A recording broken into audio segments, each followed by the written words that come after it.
සුබ දවසක් වේවා දුවල පුතාලා හැමෝටම. අද අපි පටන් ගන්නවා 10 වසර පළවෙනි පාඩම තොරතුරු තාක්ෂණය. Grade 10 ICT Information and Communication Technology කියන මාතෘකාව. අපි බලමු මොකද තොරතුරු තාක්ෂණය කියලා කියන්නේ, මොනවාද data කියන්නේ, මොනවාද informations කියන්නේ, මොනවාද data processing කියන්නේ කියලා. right.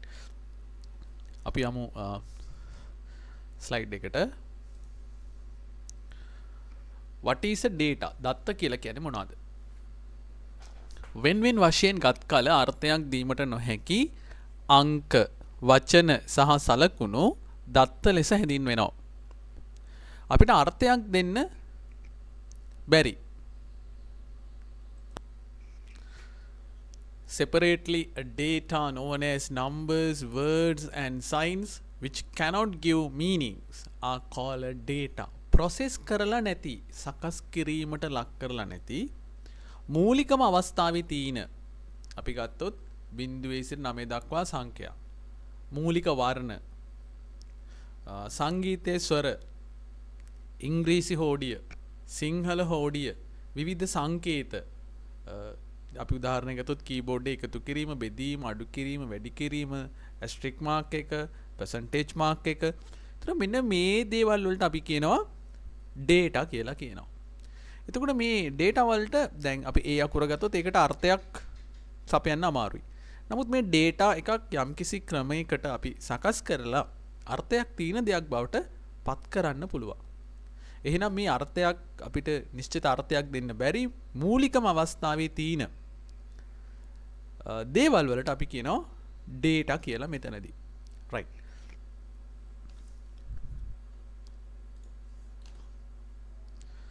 දත්ත සඳහා උදාහරණ ලියා දක්වන්න. right. for an example for the data. right. examples මොනවාද data වලට? ඉංග්‍රීසි හෝඩිය, මූලික වර්ණ, 0 සිට 9 දක්වා සංඛ්‍යා. right. අර අපි කතා කරපු දේවල්. ඊළඟට අපිට කියනවා තොරතුරු අර්ථ දක්වන්න. what is an informations? මොනවාද informations කියලා කියන්නේ? data process කරාම අපිට informations බවට පත් වෙනවා. data එකක් process කරාම information එකක් බවට පත් වෙනවා. දැන් data එකක් දිහා බලලා අපිට තීරණයක් ගන්න බෑ. හැබැයි data එකක් process කරලා තොරතුරක් බවට පත් වුණාට පස්සේ තොරතුරු දිහා බලලා අපිට තීරණයක් ගන්න පුළුවන්. right. එහෙනම් අපි ජීවිතයේ තීරණ ගන්න තොරතුරු මත. එහෙනම් මේ තොරතුරු කියලා කියන්නේ මොනවද? දත්ත සකස් කරාම ලැබෙන ප්‍රතිඵලය. right. තොරතුරක් යනු සකස් කරන ලද දත්තයක් වේ. ඒවා වඩාත් ප්‍රයෝජනවත් හා අර්ථවත් භාවයකින් යුක්ත වේ. මිනිසාට නිවැරදි තීරණ ගැනීම සඳහා තොරතුරු උපකාර කර ගනී. Information is processed data which is more useful and meaningful. Informations help people make the right decision. Informations help people make the right decisions. අපි ගන්න තීරණ වලට, නිවැරදි තීරණ වලට පදනම් වෙන්නේ තොරතුරු. තොරතුරු මත තමයි අපි තීරණ එහෙම නැත්නම් නිගමන වලට එළඹෙන්නේ. හොඳයි. පුංචි ප්‍රශ්නයක් දීලා තිනවා. දත්ත හා තොරතුරු වඩාත් හොඳින් විස්තර කෙරෙනුයේ පහත කුමක් මගින්ද? Which of the following best describe the data and informations? මේ O level exam එකේ ප්‍රශ්නයක්. දත්ත හා තොරතුරු ගැන කතා කරද්දී ඔබ මේක හොඳට කියවලා මම කියපු කාරණා ටිකත් හිතට අරගෙන උත්තරේ දාන්න. right. මොනවද අපි කියන්නේ මේ? තොරතුරු අමු කරුණු වන අතර දත්ත යනු සකස් කරන ලද තොරතුරු වේ. දත්ත සෑම දිනකම එක්රැක්ස් කරන අතර තොරතුරු මාසිකව එක්රැස් කරයි. දත්ත අමු කරුණු වන අතර තොරතුරු යනු සකසන ලද දත්ත වේ. දත්ත හා තොරතුරු වළංගු වනුයේ සැකසීමට භාජනීය වුවහොත් පමණි. right. Which of the following best describe the data and information? Information is raw material and data is processed information. Data is collect every day and information is collect monthly. Data is raw material and information is processed data. Data and information will be valid only if processed. right. You can choose the right sentence or right answer. හරි. එහෙනම් ඔයාලට මේක select කරන්න පුළුවන් නිවැරදි පිළිතුර මොකක්ද කියලා.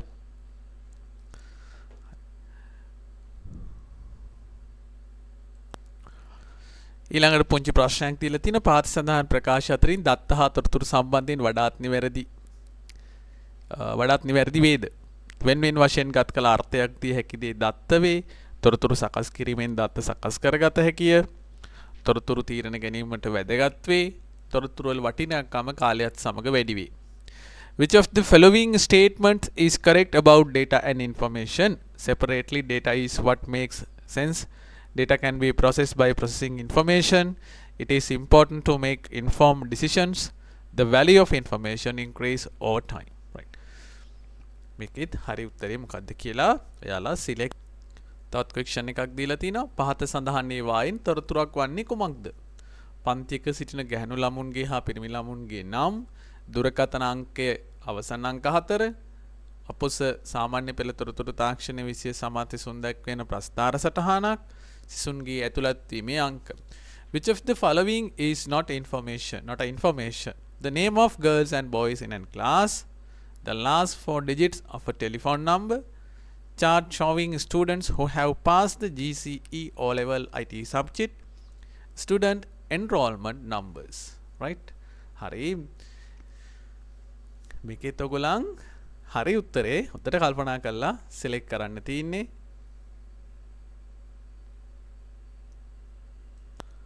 පහත දැක්වෙන ඒවා අතරින් අමු දත්ත ලෙස සැලකෙන්නේ මොනවාද?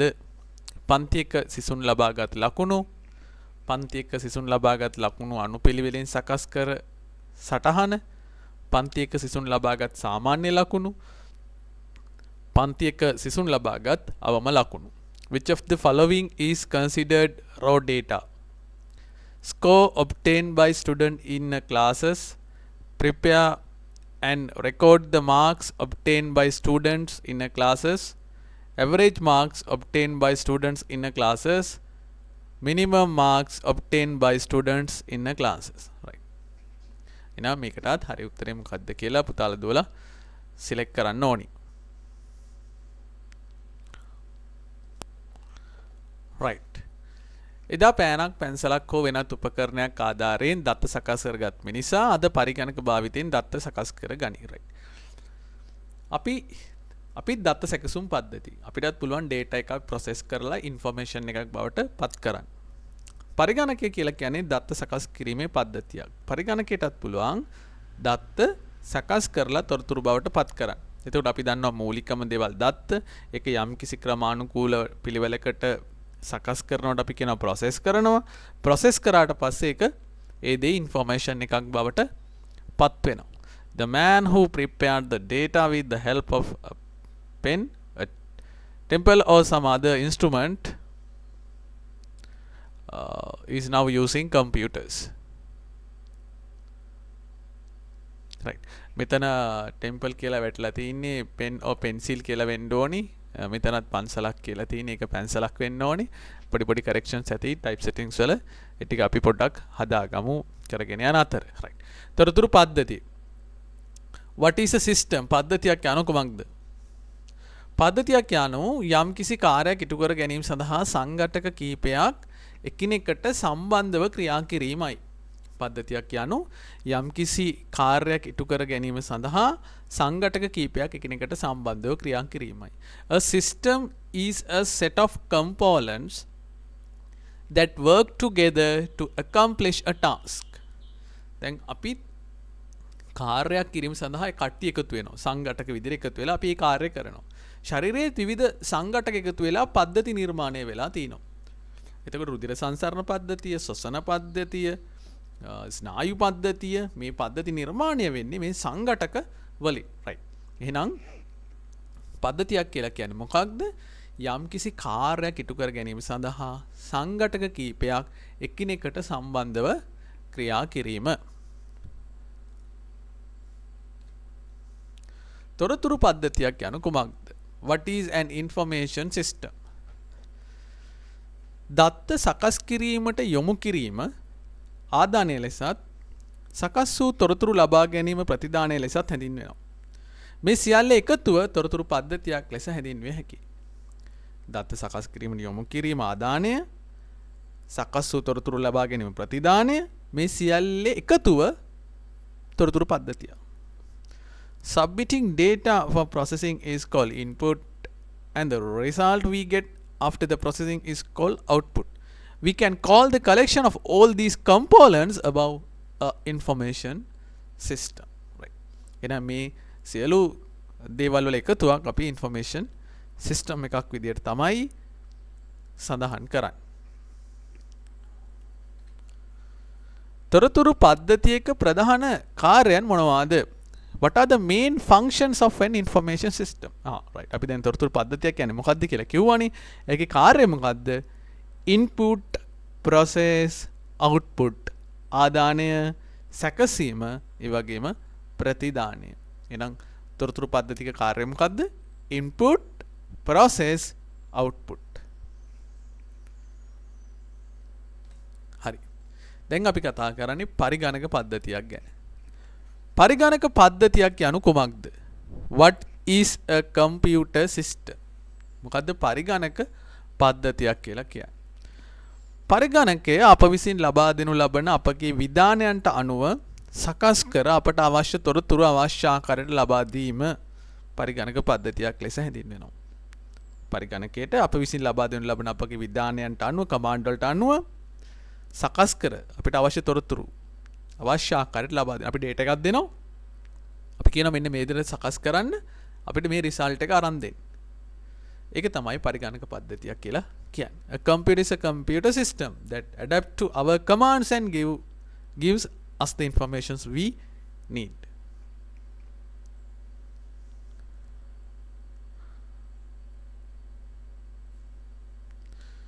Fill in the blanks. දත්ත ලබා දීම. හිස්තැන් තියෙනවා. මේ හිස්තැන් ටික පුරවන්න තියෙන්නේ. දත්ත ලබා දීම.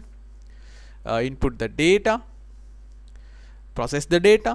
සැකසීම, දත්ත සකස් කිරීම හා ගබඩා කිරීම. Data processing and storing. අවශ්‍ය තොරතුරු ලබා දීම. Get the output of the results. නේද?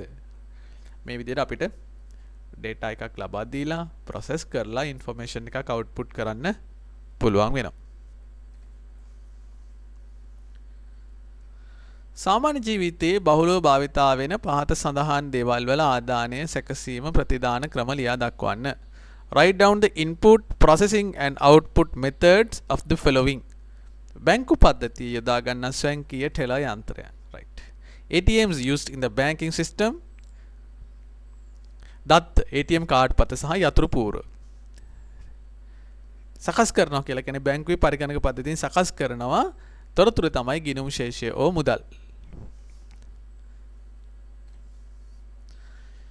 පැමිණීම වාර්තා කිරීම සඳහා ආයතනවල භාවිතා කෙරෙන ඇඟිලි සලකුණු යන්ත්‍රය. Fingerprint used by institutions to record attendance. දත්ත කියලා සලකන්නේ fingerprint එක ඇඟිලි සලකුණ සකස් කරන ඇඟිලි සලකුණු යන්ත්‍රයෙන් ඒක සකස් කරනවා. තොරතුරු තමයි පැමිණි වේලාව, පිට වූ වේලාව. නේද? Arrival, departure time. ඊළඟට තව එකක් දීලා තිනවා තොරතුරු සෙවීම සඳහා භාවිතා වන QR code. QR code used for information search.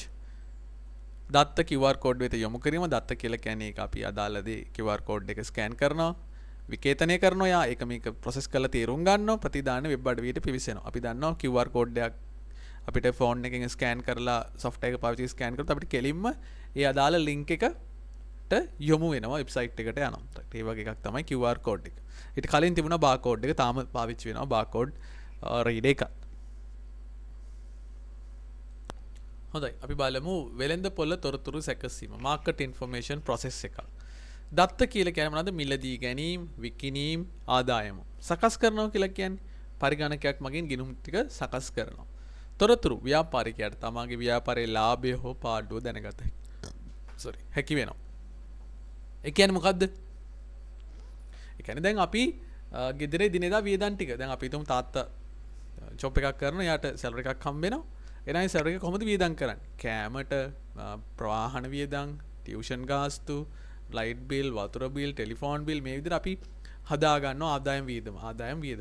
ආදායම් ටික මොනවාද? සැලරි එකක් හම්බ වෙනවා, සැලරි එක තමන හරි වෙන ඇඩිෂනල් ඉන්කම් එකක් තියෙනවනේ, ඉන්කම් එක ඒ ටික එක්කම ආදායම් පැත්තේ වියදම් ටික එකතු කරගන්න.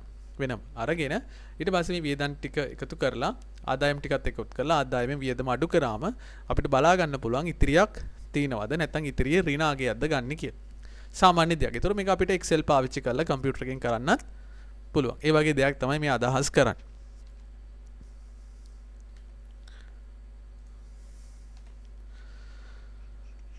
ඔබ මිලදී ගන්නා සමහර බාණ්ඩ වල තීරු කේතයක් අඩංගු වේ. තීරු කේතක අඩංගු දේවල් දෙකක් ලියා දක්වන්න. හරි. බාකෝඩ් රීඩ් එකක්. ඔයාලා දන්නවා ඔයාලගේ එක්සයිස් පොත්වල පිටිපස්සේ තියෙනවා තීරු සහ හිඩස් අතර පරතරයක් සහිත බාකෝඩ් එකක්. ඒතර මේක අපිට කියවන්න බෑ. මේක දැක්කම මේකේ සටහන් වෙන ප්‍රයිස් එක අපිට තේරුම් ගන්න බෑ. ඒකේ තීරු සහ හිඩස් වල තියෙන පරතරය අනුව තමයි ප්‍රයිස් එක සටහන් වෙන්නේ. මැෂින් එකකින් ඒක ඉතින් අපිට කියන්න බෑ මේ මොකක්ද කියලා. හැබැයි අපිට කියන්න බැරි වුණාට ඒ බාකෝඩ් එක ෂොප් එකේ නැත්නම් ග්‍රොසරි එකේ නැත්නම් බුක් ෂොප් එකේ බාකෝඩ් මැෂින් එකට ඇල්ලුවාම එයාට මේක රීඩ් කරන්න පුළුවන්. එහෙනම් මේක ඇතුලේ මොනවද අඩංගු වෙලා තියෙන්නේ? අයිටම් ප්‍රයිස් එක. මිල බාකෝඩ් එක ඇතුලේ තියෙනවා. ඒ වගේම අයිටම් කෝඩ් එක. මොන අයිටම් එකද මේ? මොන කැටගරි එකේ අයිටම් එකක්ද කියලා කැටගරි කරලා තියෙනවා. ඒතර මේ දෙක වැදගත් වෙනවා ෂොප් එකට. අදාළ ආයතනයට වැදගත් වෙනවා. බාකෝඩ් එක අල්ලපු ගමන් අපිට පේන්නේ නැතුණට ටක් ගාලා එයා රීඩ් කරලා ප්‍රයිස් එක අපිට පෙන්නනවා කෑෂ් මැෂින් එකේ. ඒතර මෙන්න මේ අයිටම්ස් දෙක තමයි අන්තර්ගත වෙන්නේ. අයිටම් ප්‍රයිස් එක සහ අයිටම් කෝඩ් එක.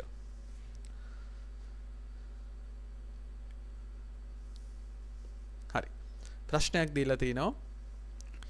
දත්ත මධ්‍යස්ථාන පවත්වාගෙන යාමේදී ඒවායේ සේවාදායක පරිගණකවල සංඛ්‍යාවේ මධ්‍යස්ථානයේ විදුලි පිරිවැය කෙරෙහිද බලපාන්නේද යන සොයා බැලීම සඳහා කීර්ති මහතා විසින් ආයතන කීපයක් සම්බන්ධ සංගණනයක් සිදු කරන ලදී. ඒට අදාළ කාර්ය කීපයක් මත දැක්වේ. A. සංගණනයට අදාළ දත්ත මධ්‍යස්ථාන 20ක සේවාදායක පරිගණක සංඛ්‍යාව ලබා ගැනීම. B. සේවාදායක පරිගණකවල සාමාන්‍ය අගය ලබා ගැනීම. C. සංගණනයට අදාළ ආයතන 20ක සේවාදායක පරිගණක සංඛ්‍යාව හා විදුලි පිරිවැය අගයන් සැසඳෙන පරිදි රේඛීය ප්‍රස්ථාරයක් ප්‍රදර්ශනය කිරීම. D. සංගණනයට අදාළ දත්ත මධ්‍යස්ථාන 20ක විදුලි පිරිවැය ලබා ගැනීම. E. විදුලි පිරිවැයේ සාමාන්‍ය අගය ලබා ගැනීම. නිවැරදි පිළිතුර තෝරන්න කියලා දාලා තිනවා. එහෙනම් උත්තර කල්පනා කරලා කරන්න මොකද්ද මේකේ හරි උත්තරේ කියලා. තවත් ක්වෙස්චන් එකක්. වර්තමානයේ බොහෝමයක් වෙළඳපොළ නිෂ්පාදනවල දැකිය හැකි QR කේතවල ක්‍රියාකාරීත්වය සම්බන්ධයෙන් පහත දැක්වෙන ප්‍රකාශයන් සලකා බලන්න. සුහුරු දුරකථනයක් ස්මාර්ට්ෆෝන් මගින් සුපරික්සීමෙන් නැත්නම් ස්මාර්ට්ෆෝන් මගින් ස්කෑන් අදාළ QR කේතේ පින්තූරයක් ලබා ගැනීම. අන්තර්ජාලයට සම්බන්ධ වෙමින් එම QR කේතයට අදාළ දැන්වීම හෝ නිෂ්පාදනයට අදාළ වෙබ් අඩවියට පිවිස වැඩිදුර තොරතුරු ලබා ගැනීම. QR කේතයට අදාළ තොරතුරු විකේතනය කිරීම. ඉහත ABC ප්‍රකාශවලට පිළිවෙලින් අදාළ වන පිළිතුරු කුමක්ද? එහෙනම් මෙතනින් පිළිතුරු තෝරලා දාන්න. ඒ දාපු පිළිතුරු ස්ලයිඩ් නම්බර් එකත් එක්ක දාන්න. ඒක උර ලේසි. 19 නම් ස්ලයිඩ් එක 19 කියලා දාලා WhatsApp එකට දාන්න group එකට. අපි බලමු කවුද වැඩකාරයෝ ටික මොනවද කරන්න කියලා අපි. right. English medium අයටත් English medium එක තියෙනවා. Consider the following statement regarding the functionality of the QR code found in most marketable product. Get a picture of the QR code from the smartphone via smartphone. Connect to the internet and obtain more information by visiting the ad or product related to the QR code. Decoding the information related to the QR code. What are the answers to the statement A, B and C above? Data input, processing, information output, processing, data input, processing, output, data input, information output, processing, information output, data input, right? You can choose the correct answer.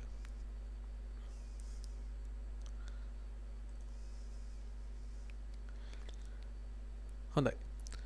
දත්ත සකස් කර ගැනීමෙන් තොරතුරු ලබා ගන්නා අතර එම තොරතුරු තීරණ ගැනීම සඳහා යොදාගත හැකි බව පැහැදිලිය. එහෙත් එසේ ලබා ගන්නා සෑම තොරතුරක්ම තීරණ ගැනීම සඳහා සුදුසු නොවනු ඇත.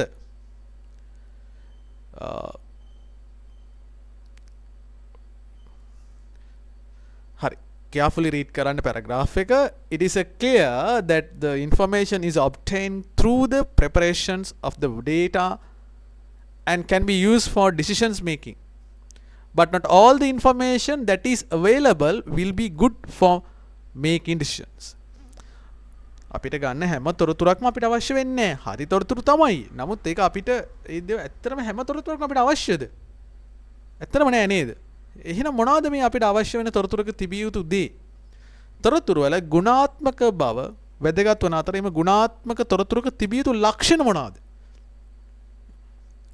Quality of information is important, and what are the characteristics of quality informations? ගුණාත්මක තොරතුරක තියෙන ලක්ෂණ. Relevancy අදාළ වෙන්න ඕනේ තොරතුර. Completeness අංග සම්පූර්ණව අපිට තොරතුර හම්බ වෙන්න ඕනේ. Accuracy හම්බෙන තොරතුරු වැරදි එකක් වෙන්න බෑ, නිවැරදි එකක් වෙන්න ඕනේ. Timeliness කාලීන බව. කල් පැනලා ගිය තොරතුරු අපිට වැදගත් නෑ. පිරිවැයාම වෙන්න ඕන. Cost effectiveness නැත්තම් අපිට දරන්න පුළුවන් මුදලකට මේ ටික හම්බෙන්න. දැන් අපි ඉන්ටර්නෙට් තියෙනවා. හැබැයි ඉන්ටර්නෙට් ගවන්න ලොකු ගාණක් ගන්න. ඒතර අපිට ඉන්ටර්නෙට් ඇක්සස් කරන්න බෑනේ. එහෙනම් අපිට ඒ තොරතුරෙන් වැදගත් නෑ.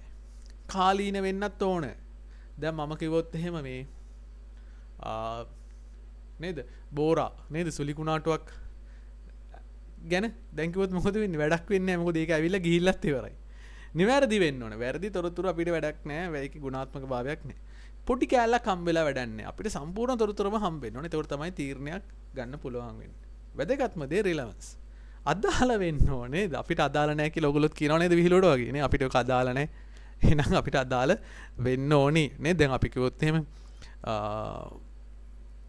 මොකක් හරි අපිට අදාළ නැති තොරතුරක් ගැන නේද නිවුස් එකක් නේද යාපනයේ පැත්තේ මෙහෙම එකක් වෙනවා නේද අපි ගත්තොත් එහෙම ගාල්ලට වහිනවා නේද එහෙම අපිට එහෙම අදාළ වෙන්නේ නැහනේ නේද අපි ඉන්න ප්‍රදේශයත් එක්ක බලද්දි ඉතින් ඒක නිසා ඒ වගේ අපිට අදාළ වෙන්න ඕන තොරතුරු අදාළ නැති ඒවා වැඩක් වෙන්නේ නැහැ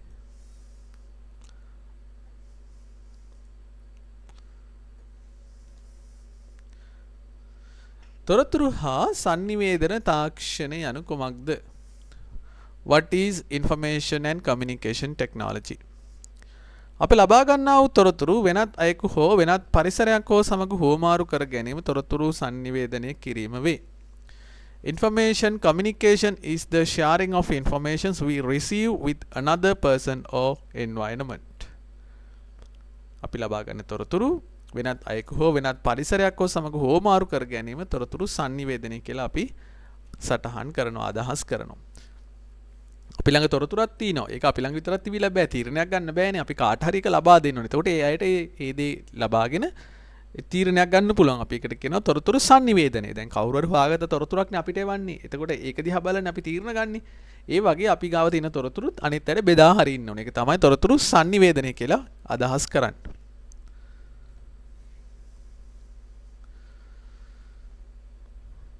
තොරතුරු හා sannivedana තාක්ෂණ යෙදුම් ඇප්ලිකේෂන්ස් මොනවාද? මොනවාද ඇප්ලිකේෂන්ස් වෙන්නේ මේවා?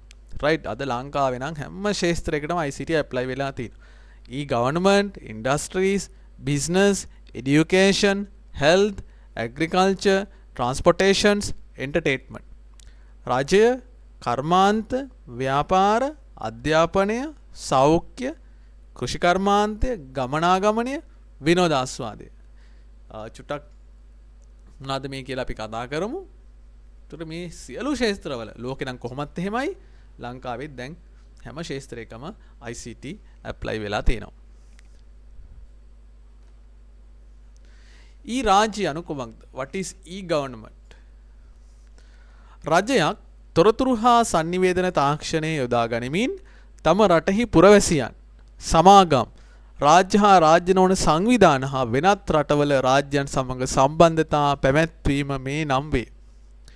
දැන් අපි රජයක් ගත්තාම රටේ පුරවැසියොත් එක්ක ගනුදෙනු කරනවා රජය. රටේ සමාගම් බදු අය කරනවා, පහසුකම් දෙනවා.